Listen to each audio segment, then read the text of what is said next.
Hello and welcome back to Naked Neuroscience, the podcast dedicated to the most fascinating organ in the human body, our brains. I'm your host, James Titko from The Naked Scientists. Coming up, he was on the sofa surrounded by everything that he'd won in football.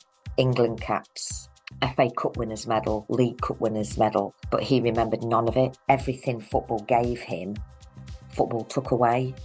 Today we're going in depth on traumatic brain injuries, assessing the risks of repeat head knocks and where research efforts are currently being concentrated.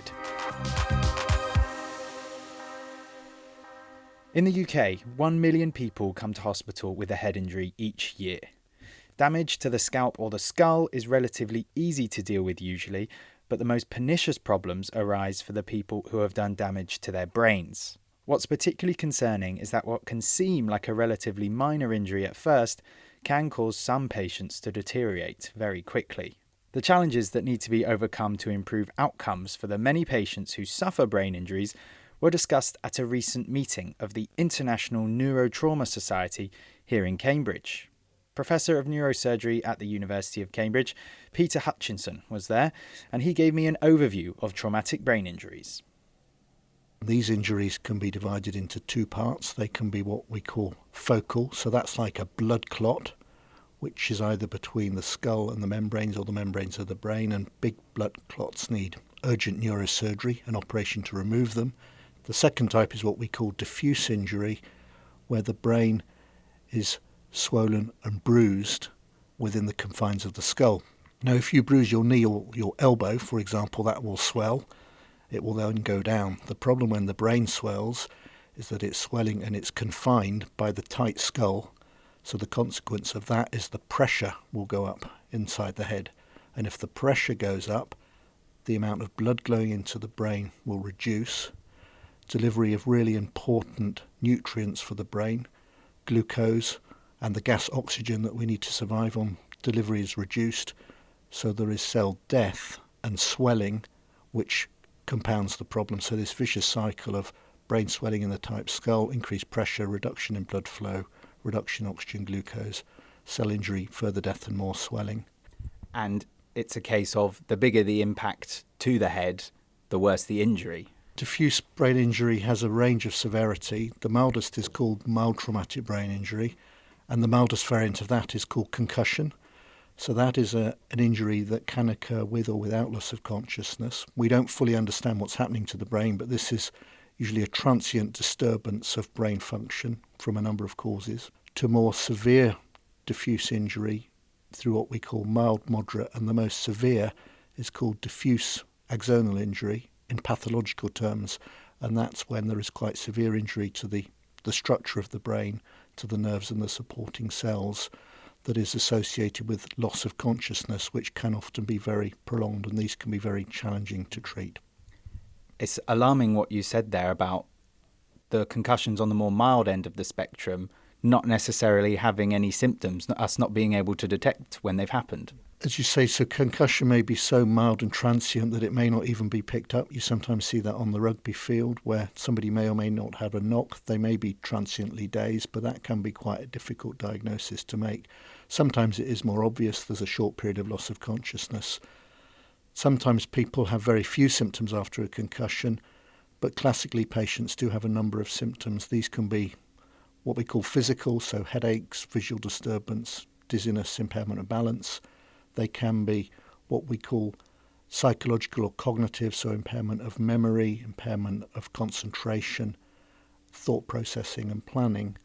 And then quite challenging can be what we call the neuropsychiatric symptoms, changes in behaviour, the way we respond to others, and mood disturbance, particularly depression, can be quite a big problem for some of these patients. What do we know about how neurodegenerative complications relate to traumatic brain injuries? So this is quite a difficult topic and something that we don't fully understand.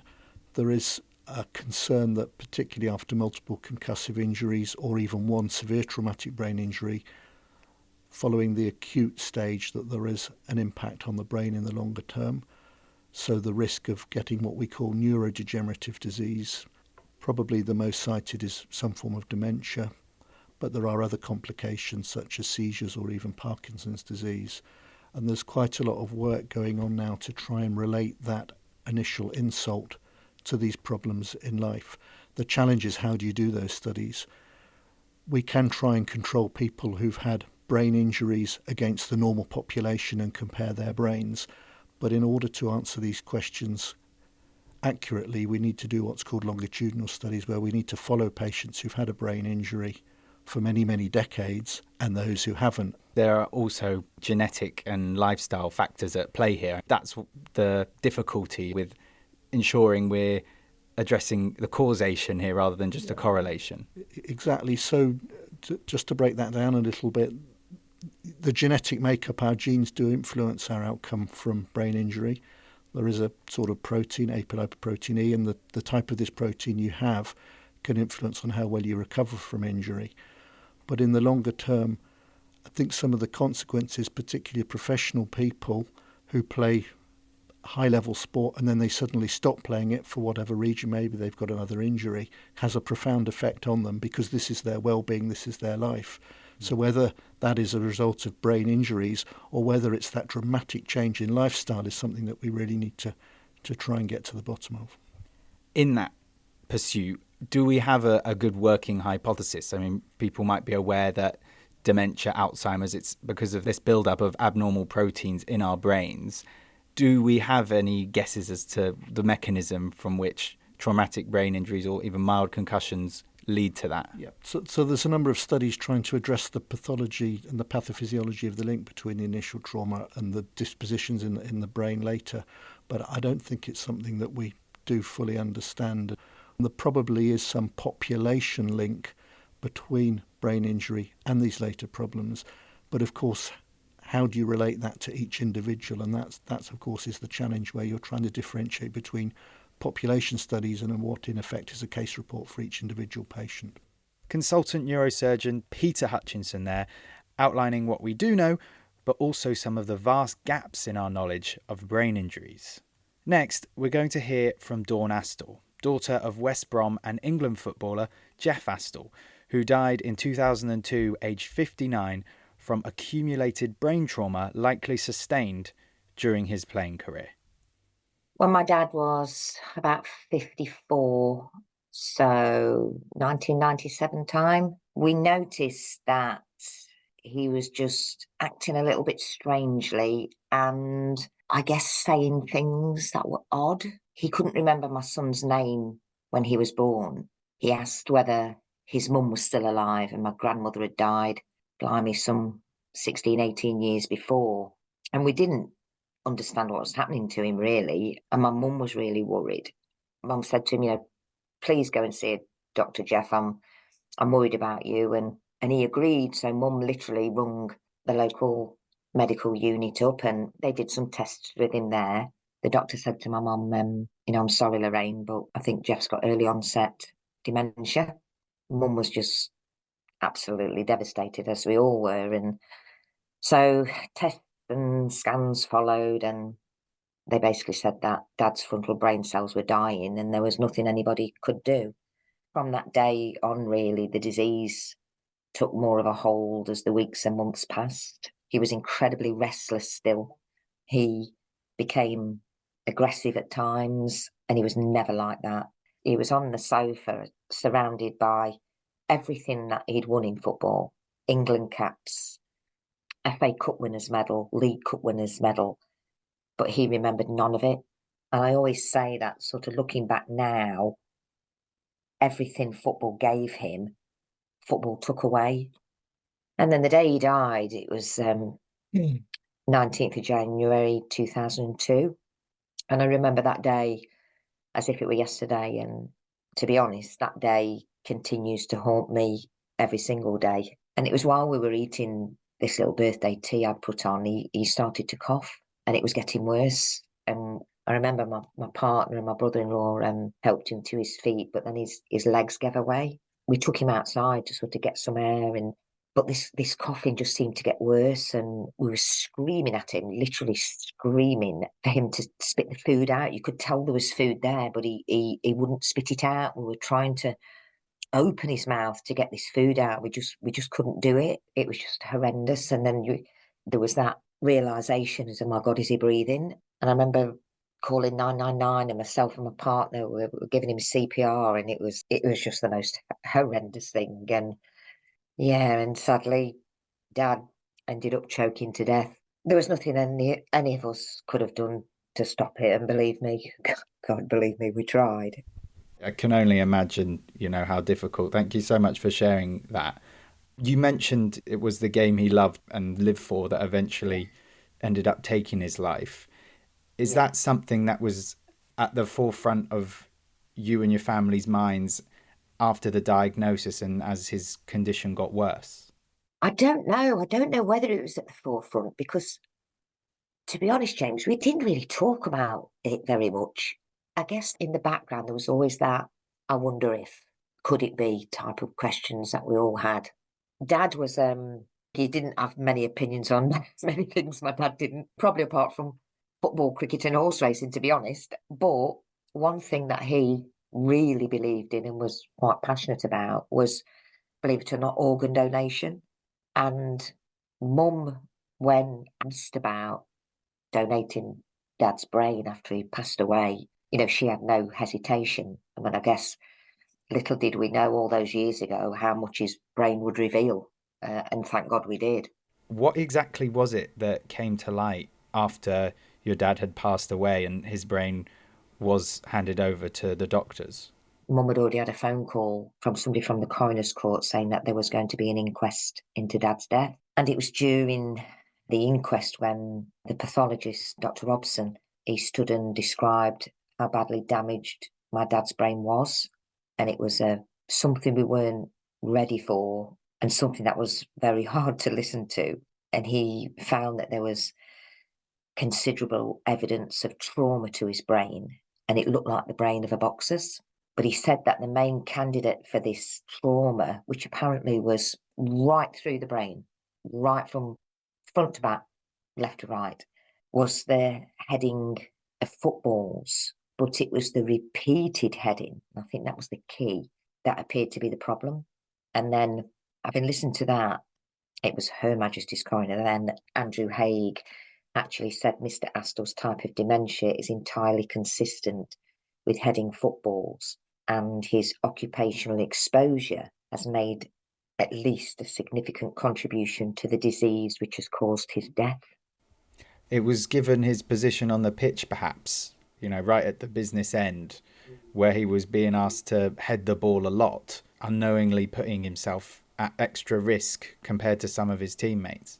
Oh, definitely. I mean, we know now, our footballers are 5 times more likely to die with Alzheimer's disease than you and I, and they're 4 times more likely to die with motor neurone disease than you and I, and twice more likely to die with Parkinson's disease. But that data, which the field study uncovered, also showed us that a former professional footballer's length of playing career and player position is tied to higher neurodegenerative disease risk.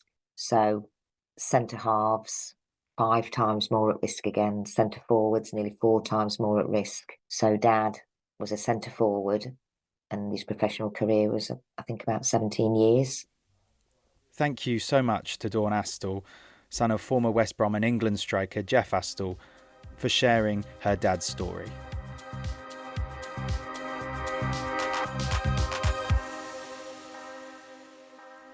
You're listening to Naked Neuroscience with me, James Titko. So far today, we've heard about the different severities of brain injuries, how swelling of the brain following a trauma can lead to a dangerous increase in pressure, stopping the delivery of blood, important oxygen and nutrients to the brain, and how devastating this can be. We've also found out that there is still a lot left to learn when it comes to the association between mild traumatic brain injuries, concussions, and neurodegenerative conditions like dementia. But given we do see some association in this area, and with head knocks a common feature of many sports like football and rugby, attention has turned to how we can make them safer. Adele Helmy is an associate professor of neurosurgery at the University of Cambridge. So there's lots of important research going on about the burden of concussion in sport and thinking about how that might be reduced in a practical way. And the issue within changing the rules or dynamics of sport is getting the balance right. We don't want to take away the competitive element or the essence of the sporting endeavour in itself, but at the same time, having recognised that there may be these risks in the very long term, is to appropriately risk mitigate. And that's different for different sports. Probably the best example that people will have come across is the change in tackle height rules in rugby. We had a talk about that within the public session. And one of the things that came out within that talk is that the enormous resistance in the first instance to a new approach such as this, but the fact that in the longer term it's actually gains great traction because people have recognised that although it is a change to the way that the game is conducted, it may in the longer term accrue substantial benefit. Another example would be the change in heading rules, particularly for grassroots football. This was first taken up by the Scottish FA, but also the English Football Association from this year has introduced those new heading rules, and those will be filtered through at the different age groups such that in 3 years' time, no primary school children will be heading the ball. It does require a change to the sport. It does require engagement of parents, coaches and so on. But I think in the longer term, until we better understand the risks that are associated with these endeavours, it does make sense, particularly at grassroots, particularly for young people, that we try and minimise the risk of concussion in the longer term. We heard about Jeff Assel's story earlier in the programme. I'm thinking of a BBC documentary where Alan Shearer, another prominent footballer, underwent an MRI scan to have a look at his brain. He must have headed the ball as much as anyone in his professional career. And the MRI scan showed, a very healthy brain. We don't really know enough yet about who is affected. And that's why people show this initial aversion to the rules being changed, maybe. I think in different contexts that there are different reasons. It's not a simple problem. And you're absolutely right. The absolute risk is not that large. There's definitely an increased risk, but many people may not be affected by these conditions, and the other risk factors, whether they be genetic or some other aspect, are critical. And because we don't understand these, and we have to be upfront about that, it's very difficult for us to counsel people in a reliable or confident way. We've been talking a lot about dangers associated with participating in contact sports. The huge raft of health benefits that have been proven again and again in study after study associated with doing sport and levels of physical activity shouldn't go amiss in our conversation. Clearly, as scientists and doctors working in this field, we're very interested in the pathophysiology, how repeated concussions may injure the brain and lead to this increased risk in the very long term of conditions such as dementia. But it's really important that this is put in context. So we recognise that sport is an important part of British national life and that there are huge benefits that accrue from that to individuals in terms of team building, learning discipline, teaching our children how to win and lose in the right way. We shouldn't dismiss all of those things. And the difficulty that we have, particularly when we're talking to members of the public, is to balance those risks. What we don't know yet is how big is a risk to an individual. And clearly, a lot of the evidence has come from professional sports for very good reasons. Those are the people with the highest exposure to these things like concussions. But it's really important to recognise that for grassroots or amateur sport, both the dose, the number of concussions that you might be suffering, and also the magnitude, how bad those concussions are likely to be much reduced. And really, we need to look at this in much greater detail before we can give you an idea of the relative balance of risks. To bridge this gap between the crucial research that people like you are doing and the public understanding, what can we do? I'm referring really to the event not so long ago here in Cambridge. So we're very lucky to host one of the largest neurotrauma meetings that runs. It's something called the International Neurotrauma Symposium. It brings together both head and spine trauma. And it also brings together both basic scientists, those are people who work within universities, perhaps in model systems, looking at head injury, but also the doctors, like ourselves, who treat head injury in an active way. The conference covers absolutely every aspect of neurotrauma. That can be inflicted violence, it can be military trauma, it can be modelling biomechanics, it can be looking at blood biomarkers, can be looking at scans and imaging, can be looking at new trials. But we're very acutely aware that this research is not just for us. It's not an ivory tower. within the university system. But it's really important that this has direct applicability to people's lives. And given the recent advances and the public perception and the media coverage of sports concussion and dementia risk in particular, we chose a number of speakers from a range of sports: football, rugby union, from Formula One, and also the Paralympic movement.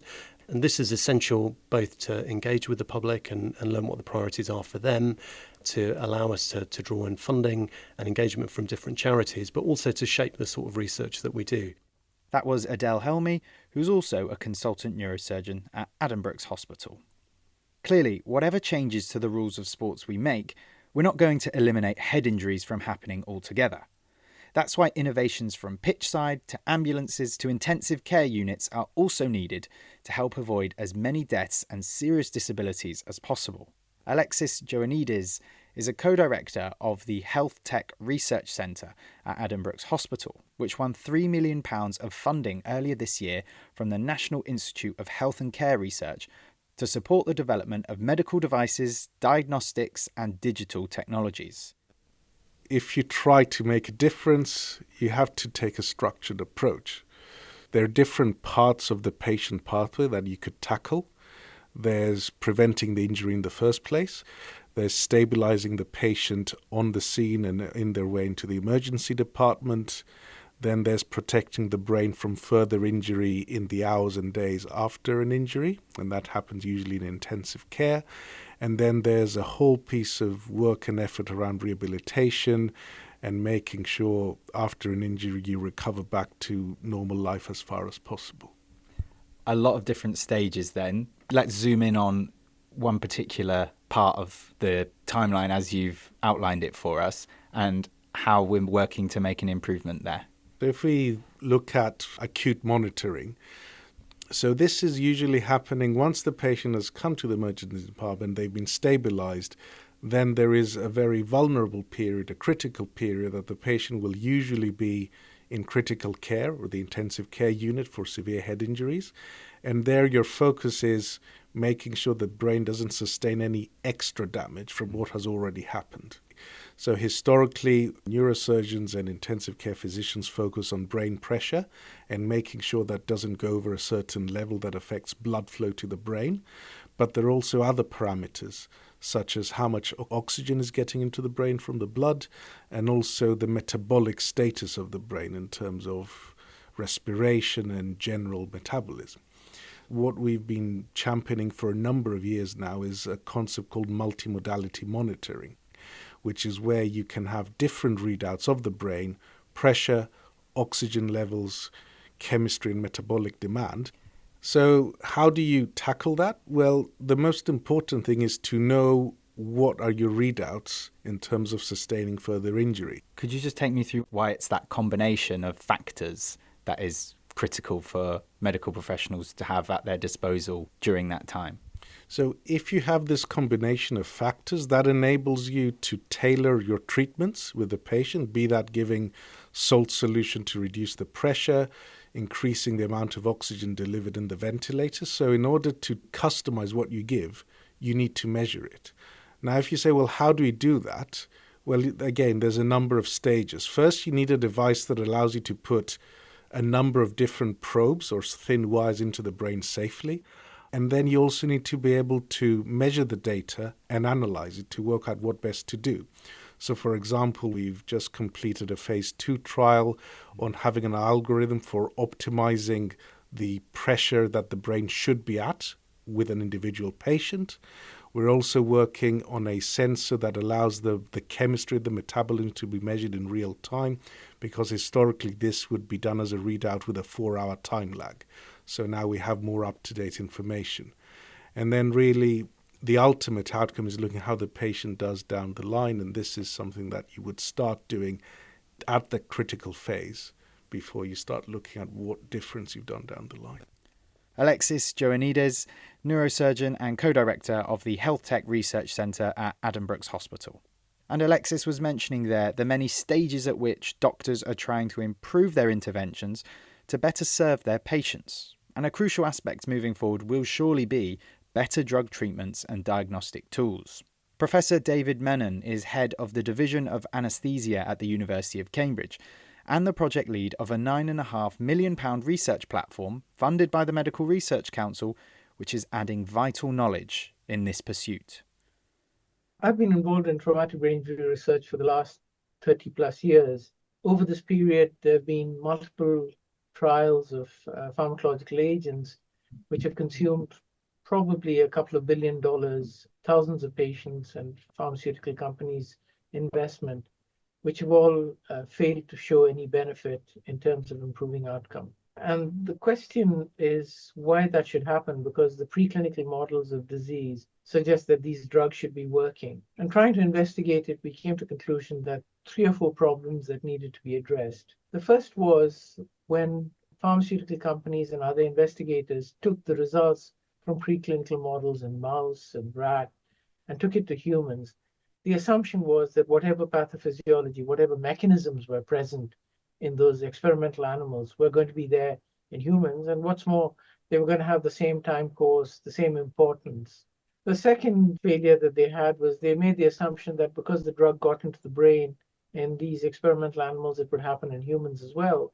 And finally, the endpoints that they were using were ones that were relevant to humans as well.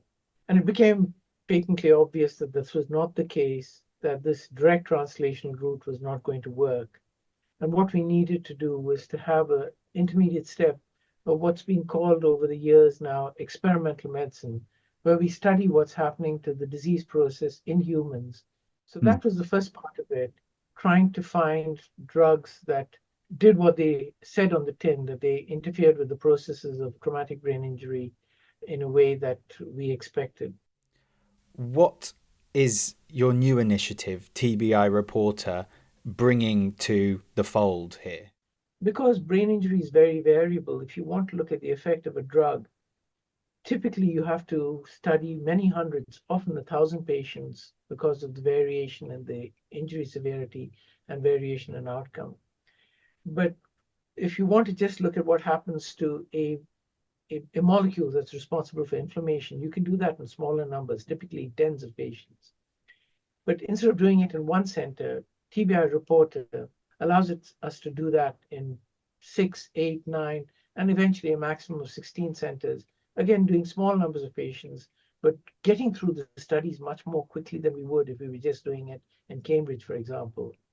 And that's important because there are so many questions to answer. The second part of it is there's been, as I said, a lot of studies in traumatic brain injury, both observational where patients didn't get any specific drug, but also the past interventional studies where drugs or other interventions were trialed.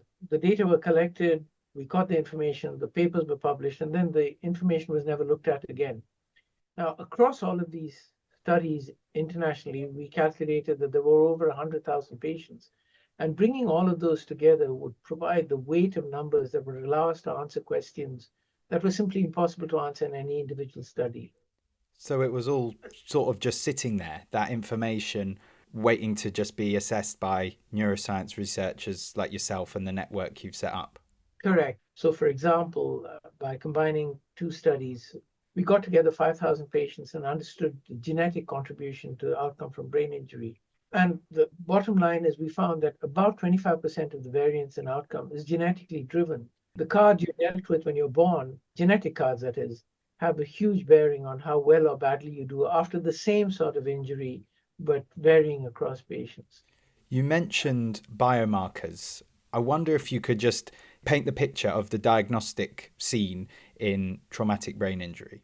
So we are familiar with biomarkers in the setting of heart disease or cancers. And heart disease, if you come in with a chest pain, people will do a blood test to look at a protein called troponin, which is released by injured heart muscle. And that's now so well established that it's a key diagnostic tenet to diagnose whether someone's had a heart attack or not. Now, with traumatic brain injury, it's been very crude. So far, we've classified traumatic brain injury as mild, moderate, or severe, which is ridiculous. If you went and asked a cancer patient whether they had mild, moderate, or severe cancer, you'd get laughed out of court. What we need to do is to understand the precision diagnosis and apply precision medicine to these patients. Classically, we've used CAT scans to diagnose whether there is injury to the brain, but biomarkers are turning out to be very sensitive, perhaps even more sensitive than CAT scans. And the protein biomarkers we're talking about are proteins like GFAP or UCHL1. These are now approved for use to diagnose traumatic brain injury. The second is that it's important for prognosis. If you add in these protein biomarkers and look at their magnitude and the trajectory of appearance and resolution, they typically add between 10 and 15% to our precision of saying how well people are going to do. But the third, and perhaps the most important in the context we've been talking about, is to identify which treatments to attach to which patients. If we want to talk about what the body is doing in response to the injury, then understanding which inflammatory mediators and molecules are upregulated or increased in the blood and how these affect the ongoing process is very important. And using drugs that have been used, for example, in COVID, high dose of steroids or drugs that modify the inflammatory response would be very effective in patients perhaps who had a very excessive inflammatory response, but might only have detrimental effects in people who didn't have much inflammation to start with. And we're starting to employ that in clinical trials.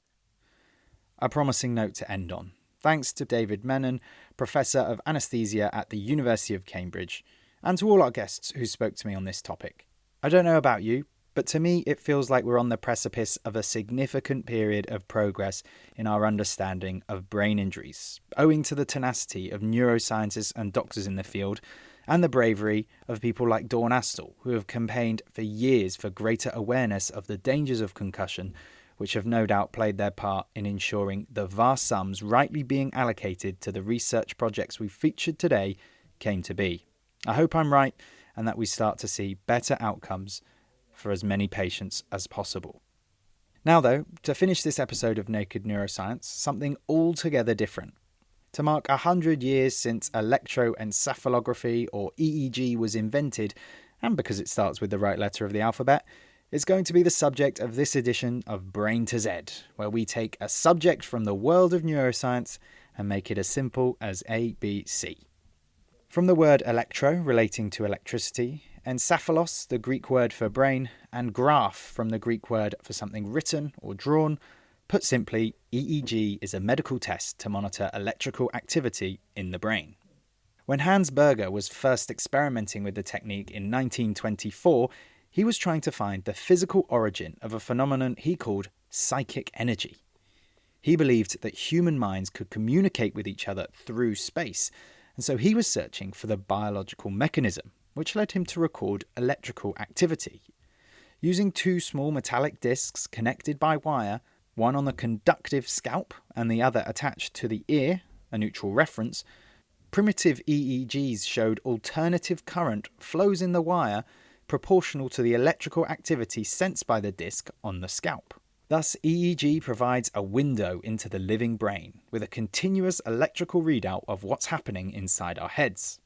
One of the most important advancements in our understanding of the brain to come out of the development of EEG was the revelation that neural activity oscillates at specific frequencies. Berger himself noted that he was seeing patterns of activity that cycled 8 to 12 times per second, or 8 to 12 hertz if you prefer, which are called alpha oscillations. But there's a mix of different frequencies certain parts of the brain can tune into when trying to communicate with each other. EEG has since been developed to cover a much broader region of the head, using many electrodes, rendering it an invaluable tool for running medical tests to diagnose and to guide treatment for several brain disorders. It's also been used to guide research experiments into which regions of the brain are responsible for certain functions.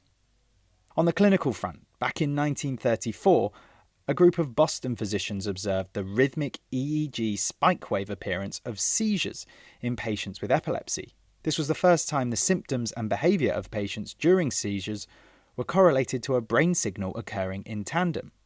Nowadays, EEG is commonly used to diagnose epilepsy and sleep disorders by recognising characteristic patterns and matching them up to symptoms of disease. Theta oscillations, which have a frequency of 4 to 8 Hz, are important for linking parts of the brain involved in memory encoding and retrieval in animals and humans. This has formed the basis of treatments involving specific mental activities, such as mindfulness meditation, to induce neural oscillations that will improve communication between these regions, helping with memory problems. All of this made possible thanks to the pioneering work of Hans Berger's efforts to uncover a potential basis for telepathy.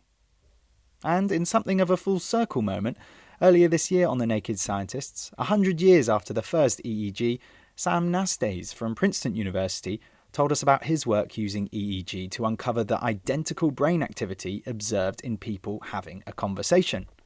By using AI to analyse the words they were using and the overall context, and comparing this to the electrical activity of both participants' brains, he proved that they really were on the same wavelength. We can see this really beautiful dynamic where just prior to each word by word, as I'm speaking like this, just prior to each word, the model can capture linguistic content starting to emerge in my brain activity prior to the articulation of the word. And then as soon as I say the word, we can see that same linguistic content reemerging in your brain as you hear the word and as you process the meaning of it. While it's not quite telepathy, it looks like Berger was onto something after all. That's all for this edition of Naked Neuroscience. Before I go, if you listen to and enjoy this programme and the rest of the offering from The Naked Scientists, and you'd like to help us by making a donation, it makes a massive difference, especially if it's on a regular basis, but every little helps. We've made it really easy and secure. Just go to nakedscientist.com/donate. I hope you'll join us next time for more cutting-edge neuroscience made simple. In the meantime, I'm James Titko. Thanks very much for listening. Goodbye for now.